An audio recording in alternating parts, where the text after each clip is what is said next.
بسم اللہ الرحمن الرحیم۔ معزز سامعین، بعض والدین کی یہ بری عادت ہوتی ہے کہ وہ اپنی بچی کے لیے آنے والے پیغام نکاح کو فضول قسم کی باتوں کی وجہ سے رد کر دیتے ہیں۔ مثلاً والدین کہیں پیغام نکاح مہر کی زیادتی کی تلاش میں ٹکرا دیتے ہیں۔ بعض لڑکے میں یا اس کے خاندان میں فضول قسم کے عیب نکال کر پیغام نکاح ٹکرا دیتے ہیں۔ پھر اس کا نتیجہ یہ نکلتا ہے کہ وہ لڑکی اپنی عمر کا ایک بہترین حصہ گزار لیتی ہے۔ اس کے بعد اس کے پیغام آنا بند ہو جاتے ہیں اور اس طرح وہ ساری عمر گھر میں گزارتی ہیں۔ عورت کتنی مدت تک صبر کر سکتی ہے؟ حضرت عمر رضی اللہ تعالیٰ عنہ رات کے وقت کسی گلی میں سے گزر رہے تھے۔ کان میں کسی عورت کی آواز پڑی جو یہ شعر پڑھ رہی تھی۔ تو معزز سامعین، اگر ابھی تک آپ نے ہمارا یوٹیوب چینل سبسکرائب نہیں کیا تو جلدی سے سبسکرائب کریں اور بیل آئیکن کو دبائیں۔ نوٹ: ترجمہ کسی عالم سے پوچھ لے، یہاں لکھنا مناسب نہیں۔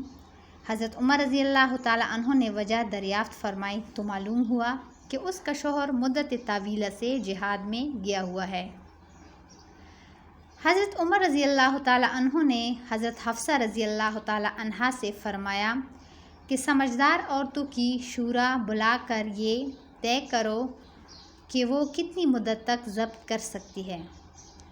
چنانچہ متفقہ طور پر یہ طے پایا کہ 4 ماہ کی مدت تک عورت صبر کر سکتی ہے۔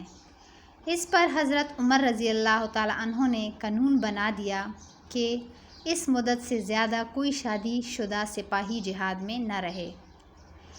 اسی کے پیش نظر فقہاء رحمہ اللہ نے تحریر فرمایا ہے کہ 4 مہینے میں ایک دفعہ ہم بستری کرنا دیانتاً فرض ہے۔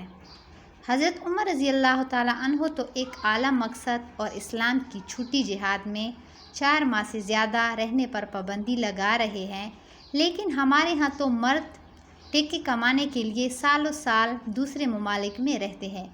اکثر دیکھنے میں یہ آیا ہے کہ خود وہاں ادھر ادھر ہاتھ مارتے ہیں اور ان کی بیویاں یہاں مرد کے لیے مدت ضبط شرعاً منقول نہیں، مگر کہیں ایک معاملات میں 1 مہینے کی مدت کو کثیر شمار کیا جاتا ہے، جیسا کہ بیع سلم اور عند البعض اختلاف مطالعے میں مدت شہر کا اعتبار کیا جاتا ہے۔